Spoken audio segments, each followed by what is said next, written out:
Hi everybody, it is Thursday, October 13th. As I'm making this video, the stock market is up after being down almost 500 points this morning after we got a red hot inflation report.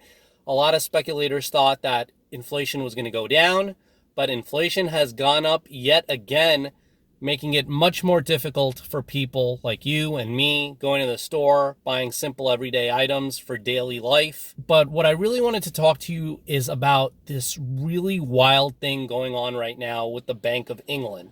So I know we've been touching on this topic, in the last couple of videos, but I wanted to make it a little bit more simple because I wanted to get a little bit deeper into it because it looks like the Bank of England is collapsing. That's what it looks like. So I'll just give you an example. Let's say, for example, your friend goes to you and says, I need to borrow $100. And you're like, I don't know if I want to give you $100 because I don't know if you'll be able to pay it back. And your friend says, well, you know what? I have an iPhone and it's worth $100. I'm just making an example. My iPhone's worth like $100. Okay, so let's say a month later, a new iPhone comes out and your friend's iPhone is now not worth $100. It's worth $50. So you start getting nervous and you start saying, you know what? I don't think you have the wealth. You really don't have, you can't pay me back because if you sell that iPhone, you're only going to get $50. So before that new iPhone comes out, I need to get paid back right now. So that's kind of like what a margin call is. So right now there's a lot of pension funds in England, and a pension fund takes, these are the funds that when people retire in England, they're going to pay out retirees money so that they can live out their golden years or live out the rest of their lives. So what happened was these pension funds were buying up a lot of bonds. And in England, they're called gilts. So they were buying up British gilts and they were using that as collateral. And when you buy a bond or a gilt, because it's being issued by the government of the country, they're considered very safe. It's considered something like, England isn't going to go anywhere tomorrow, or nobody thinks that these are places that are going to have a financial economic collapse. These are institutions that have been around a long time. And, people feel safety in that. So what happens is a bond pays off a yield or an interest rate. So the price of a bond and the yield that it gives off, they have an inverse relationship. The lower the price of the bond, the higher the price of the interest rate. The lower the price of the interest rate, the higher the price of the bond. So what happened was in England, everybody around the world now wants to invest in U.S. bonds because the Federal Reserve, first of all, the U.S. is, the number one economy in the world. I know some people would argue and say China is becoming the number one economy in the world, but still, the United States is the most powerful country in the world with the world reserve currency. That's what's most important, that the U.S. dollar is the world reserve currency. So what happened was, because the Federal Reserve is being so hawkish and they're raising their interest rates to combat inflation, people feel more safety in the dollar. They say, wow, the United States, it's a good economy. They can still keep raising their interest rates high, even though there's inflation there, but we believe in the U.S. So a lot of people started getting out of bonds in England or gilts. They started getting out of them.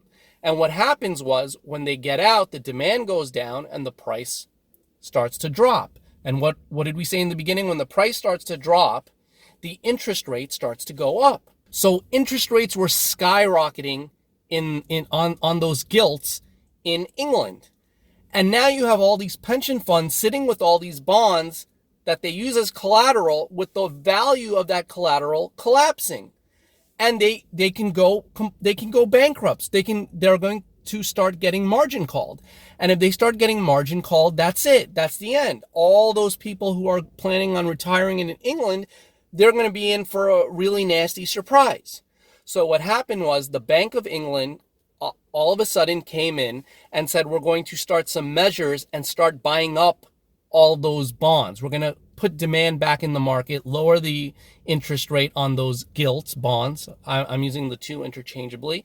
And that way, those pension funds collateral, their gilts, regain value. Now the Bank of England in the beginning said that it was going to be temporary, and a couple of days later they said, we're going to double the amount of bonds that we're going to buy. But when they're buying up bonds, basically they're printing money or creating money out of thin air.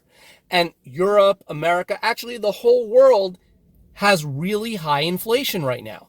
So if they're going to start printing money to buy up these gilts, it's not going to help inflation. The cost of living in England is going to go up even higher. Now the Bank of England is telling all the pension funds, you have until Friday to fix all your finances. Or what that means is sell all your bonds, because we're going to get out of the market.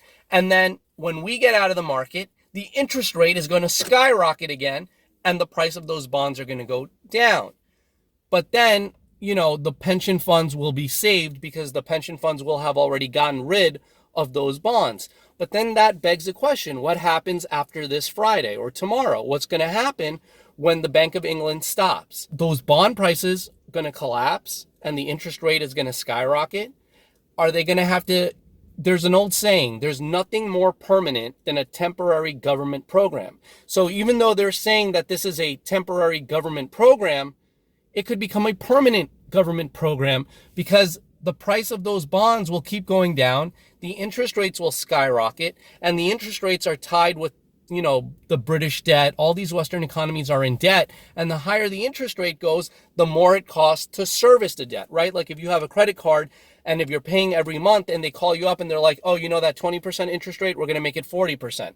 Now your monthly payment is going to go up and it's going to be harder for you to pay it off. But these are countries. They have trillions of dollars of debt. It's not like you or a regular person who has credit card debt. So this has the possibility or the potential of creating a huge economic crisis, because if the Bank of England comes in and they step in and they start buying up all those bonds, then they are contributing to inflation, and inflation isn't going to go anywhere. It's going to speed up, and the cost of living crisis in England is going to get worse. And since the global economy is all interconnected, it can cause a contagion across the globe, causing a giant financial crisis. So really what you're seeing here is you're seeing Western economies starting to fail. You have China, which is coming up. They're becoming a superpower.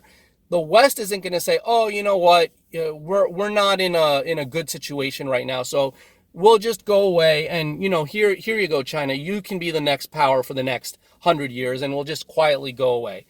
There's going to be this battle now between the West and between China and between all these countries, because the West wants to remain on top. So the really scary thing is there's an old saying, when all else fails, they take you to war. The really scary thing is, what are we about to see? Are we about to see a ratcheting up of this war with Russia and Ukraine? Because when all else fails, they take you to war. That could be one possibility, because things are going to get out of control and they're getting out of hand really quick. The United States hasn't had that moment yet, but right now, because the United States is raising interest rates and doing quantitative tightening, reducing the amount of money supply in the system, the United States looks like the best economy right now, looks like. So it's really, really scary. Could we see like some major escalation in the war? Could we see something huge about to happen? Are we going to see this inflation just continue to go up and people continue to suffer? We don't know. Let's wait and see what happens after Friday. Please like, subscribe, and share this video if you like the content. This is the Free Speech Warrior. Thank you so much for watching.